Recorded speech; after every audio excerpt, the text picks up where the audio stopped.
اعوذ باللہ من الشیطان الرجیم، بسم اللہ الرحمن الرحیم۔ ناظرین، آج میں آپ کے سامنے ایک مرثیہ تحت اللفظ کے ذریعے آپ تک پیش کروں گا، جس میں مرثیے کو تحت اللفظ کی زبانی ادا کرنے کا انداز میں آپ تک پہنچانے کی کوشش کروں گا۔ آج کا مرثیہ ہے سرکار میر انیس کا آمد ہے کربلا میں شہیدی پناہ کی۔ اس مرثیے میں میر انیس نے امام حسین کی کربلا کی آمد کو پیش کیا ہے، اس منظر کو قید کیا ہے، اور کربلا کی زمین کو کیا شرف حاصل ہوا امام حسین کے آنے سے، یہ آپ تک انشاءاللہ میں پہنچانے کی کوشش کروں گا۔ مرثیے کے 8-10 بند آپ کی خدمت میں۔ آمد ہے کربلا میں شہیدی پناہ کی، اور تجویز کر رہے ہیں ملک خیمہ گاہ کی، اور سن کر خبر درود شہ کم سپاہ کی، اور ذروں نے مسکرا کے فلک پر نگاہ کی،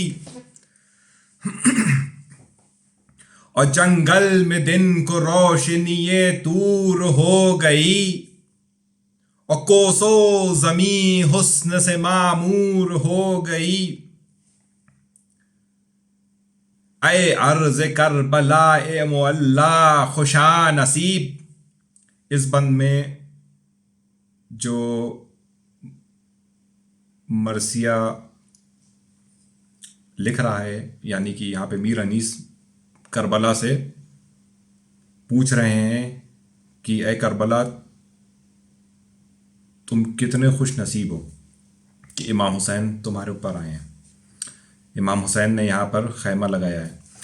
اے عرض کربلا اے معلا خوشا نصیب، کس نے جہاں میں پائے ہیں ایسے رسا نصیب، اور کعبے کو رشک ہے کہ ملے تجھ کو کیا نصیب، اور آتا ہے بادشاہ حبذا نصیب۔ اور خوش ہو ہوائے فصل بہاری قریب ہے، خوش ہو ہوائے فصل بہاری قریب ہے، اور فرزند فاطمہ کی سواری قریب ہے، اور اترے گا اس زمیں پہ وہ مختار کائنات، اترے گا اس زمیں پہ وہ مختار کائنات، ذی جاہ و ذی کرامت و خوش خلق و خوش صفات، اور سر دفتر نجات ہے سرمایہ حیات، اور قرآن میں جس کا وصف کرے رب پاک ذات، اور مالک تیرے حبیب خدا کا حبیب ہے، مالک تیرے حبیب خدا کا حبیب ہے، اور آمد لگی ہوئی ہے سواری قریب ہے، دریا میں شور ہے کہ ملا گوہر غریب، اور زہرا کے لال کے ہیں فدا ہوں خوشا نصیب، اور یہ دھوپ دشت کوہ کے یہ موسم عجیب، ابر کرم یہی تو نہ ہو میں تو ہوں غریب، اور گل بھی کھلے ہوئے ہیں، گل بھی کھلے ہیں دشت میں باد صبا بھی ہے، گل بھی کھلے ہیں دشت میں باد صبا بھی ہے، سبزہ بھی ہے فضا بھی ہے ٹھنڈی ہوا بھی ہے۔ دیکھیے امام حسین کے آنے سے کیا برکتیں آئی ہیں۔ سبزہ بھی ہے، فضا بھی ہے، ٹھنڈی ہوا بھی ہے۔ اب دیکھیے کربلا کی زمین کا کلام. اب کربلا کی زمین جو ہے وہ کلام کر رہی ہے، اور اس کلام کو اس بند کے صورت میں آپ تک پیش کرتا ہوں. ہے عرض کربلا معلا کا یہ کلام، ہے عرض کربلا معلا کا یہ کلام، عرش احتشام ہو گئی ہے اے فلک مقام. ادنا پہ یہ کرم، یہ توجہ، یہ فیض عام، اب ہوگا اس زمین پہ ملائک کا اہتمام. اور مجھ پر قدم ہو راکب دوش رسول کے، مجھ پر قدم ہو راکب دوش رسول کے، اور غنچے یہاں کھلیں گے ریاض بطول کے. آتا ہے لشکر شہیدی کر و فر کے ساتھ، آتا ہے لشکر شہیدی کر و فر کے ساتھ، اقبال بھی جلو میں ہے فتح و ظفر کے ساتھ. گو ہے قلیل فوج، گو ہے قلیل فوج چہے بحر و بر کے پاس، اور رستم کے ہوش اڑتے ہیں لیکن نظر کے ساتھ. گو ہے قلیل فوج شہ بیر و بر کے ساتھ، اور رستم کے ہوش اڑتے ہیں لیکن نظر کے ساتھ. اشتر جلو میں آئے ہیں تازی بھی ساتھ ہیں. دیکھیے کس طرح سے جانور سجے ہوئے اونٹ اور گھوڑے امام حسین کے ساتھ. اشتر جلو میں آئے ہیں تازی بھی ساتھ ہیں، جرار بھی جری بھی نمازی بھی ساتھ ہیں، جرار بھی جری بھی نمازی بھی ساتھ ہیں. پہنچے جو کربلا میں امام فلک مقام، دیکھا فلک کو یاس سے اور روک لی لگام، اور رخ پھیر کے یہ پھر سوئے لشکر کیا کلام. شکر خدا کرو کہ سفر ہو گیا تمام، اترو مسافروں کے اترنے کی جا یہ ہے، اترو مسافروں کے اترنے کی جا یہ ہے، اور خلد بری وہ سامنے ہے کربلا یہ ہے، خلد بری وہ سامنے ہے کربلا یہ ہے. تو عزیزوں، یہ کچھ بند تھے مرثیے کے جو میں نے آپ تک تحت اللفظ کی زبانی پہنچانے کی کوشش کری ہے. اس میں کچھ مشکل حروف اردو کے بچوں کی آسانی کے لیے میں پیش کر دوں، کیونکہ مرثیہ وہ کلام ہے جس میں اردو کی سمجھ، اردو کے لفظوں کی سمجھ، کس لفظ کو کہاں پہ یوز کرنا ہے، کس لفظ کو کیسے استعمال کرنا ہے، اس کی جانکاری بہت ضروری ہے. اور جتنی آپ کی اردو مضبوط ہوتی جائے گی اتنا آپ کو مرثیے کا لطف آئے گا. تو اس میں کچھ مشکل لفظ میں نے نکالے ہیں جس کے معنی میں آپ کو پیش کر دیتا ہوں. پہلا ہے تجویز. تجویز کا مطلب ہے جائزہ لینا. یہ لفظ آیا ہے تجویز کر رہے ہیں ملک خیمہ گاہ کی. مطلب جب امام حسین کربلا میں آتے ہیں تو ملک یا ملائکہ جہاں پہ امام حسین کا خیمہ لگے گا اس کی وہ نگرانی کر رہے ہیں، اس کی دیکھ بھال کر رہے ہیں. کس نے جہاں میں پائے ہیں ایسے رسا نصیب، کون ہے جس نے اس جہاں میں ایسے نصیب پائے ہیں. یہ کربلا کی زمین کے لیے کہہ رہے ہیں، امیر انیس کربلا کی زمین کو کہہ رہے ہیں، اے کربلا ایسے خوش نصیب کون ہوگا جہاں پہ امام حسین کا قیام ہوگا.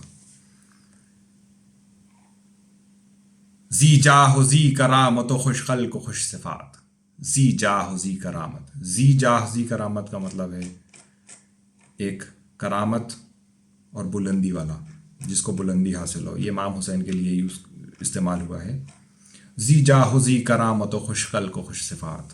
کیا خلقت ہے ان کی اور کیا صفات ہے ان کی. اور کیا ان کے کرامات ہیں.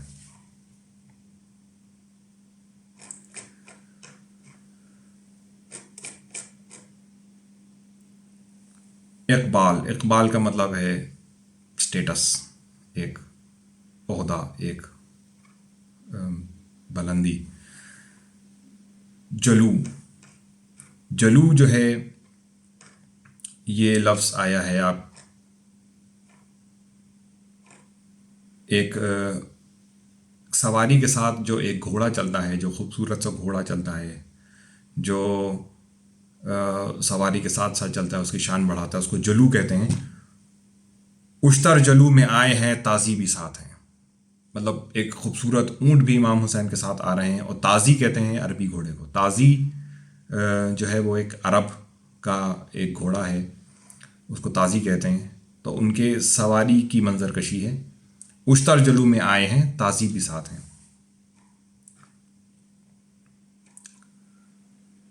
خلد بری کا مطلب جنت. خلد بری وہ سامنے ہے، کربلا یہ ہے.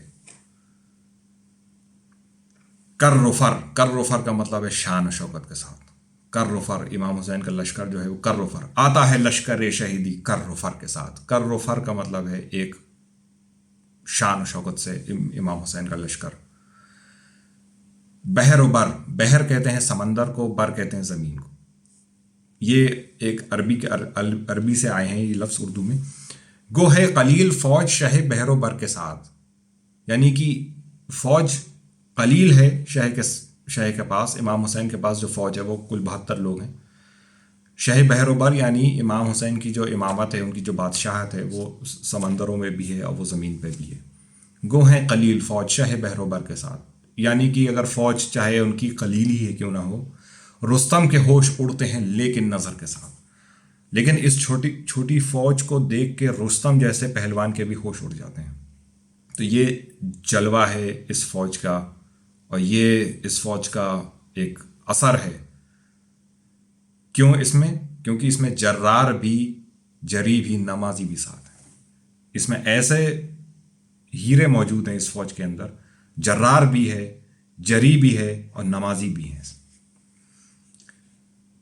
تو ناظرین، مجھے امید ہے کہ آپ تک اس چھوٹے سے ویڈیو کے ذریعے میں تحت اللفظ کے مرثیے کی ایک جھلک آپ تک پیش کر پایا ہوں. مرثیہ کو تحت اللفظ کے ذریعے پڑھنا، اس کے کئی انداز ہیں، لوگ اس کو مختلف اندازوں میں پڑھتے ہیں. میں نے آپ کو صرف ایک اس کا چھوٹا سا نذرانہ پیش کیا ہے کہ کس طرح سے مرثیے کو تحت اللفظ میں پیش کرنا ہے. اس کے لیے سب سے ضروری یہ ہے کہ آپ جو مصرعے کو آپ پڑھ رہے ہیں اس کا مطلب آپ کو پہلے سے پتہ ہو، تاکہ اس کو آپ لوگوں تک پہنچا سکیں. اگر مصرعے کو زور سے، مصرعے پہ آپ کو زیادہ توجہ دے کے پڑھنی ہے، تو اس کے ساتھ آپ کے ہاتھوں کا انداز، آپ کے بیٹھنے کا انداز، آپ کے ہلنے کا انداز، اور اس طرح سے آپ کی باڈی لینگویج اس طرح سے ہونی چاہیے کہ اس مرثیے کا مطلب آپ لوگوں تک پہنچا سکیں، یہاں تک کہ ان تک بھی جن کو ان لفظوں کا مطلب نہیں سمجھ میں آ رہا ہے. اسی لیے تحت اللفظ مرثیہ پڑھنا ذرا مشکل ہوتا ہے. اس کے لیے تھوڑی سی محنت کرنی پڑتی ہے، اس کے لیے تھوڑی سی پریکٹس چاہیے.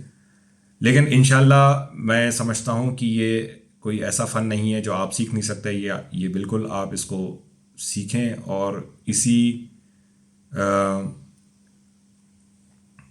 نیت سے میں نے یہ مرثیہ آپ تک پہنچایا ہے کہ آپ اس کو دیکھ کے اس میں سے آپ خصوصاً چھوٹے بچوں کے لیے ایک سیکھ ملے گی کہ کس طرح سے مرثیے کو پڑھنا ہے اور کس طرح سے مرثیے کو ادا کرنا ہے.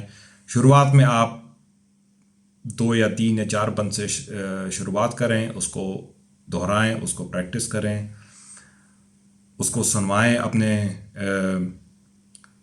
بزرگوں میں، اپنے ماں باپ کو سنائیں، اپنے جاننے والوں کو سنائیں جن کو مرثیے کا تھوڑا زیادہ علم ہے، اور ان سے کریکشنز کروائیں. اور دھیرے دھیرے انشاءاللہ آپ کی پریکٹس اتنی ہو جائے گی کہ آپ اس کو بالکل کانفیڈنس سے ممبر پہ ادا کر سکیں گے. اسی کے ساتھ میں اس ویڈیو کو ختم کرتا ہوں. امید ہے کہ آپ اس ویڈیو سے کچھ سیکھ پائیں گے مرضیے کے حوالے، اور میں آپ کے دعاؤں کا طالب ہوں، اور زندگی رہی تو میں اسی طرح آپ تک اس مرثیے کو آگے پہنچاتا رہوں گا. السلام علیکم ورحمۃ اللہ وبرکاتہ.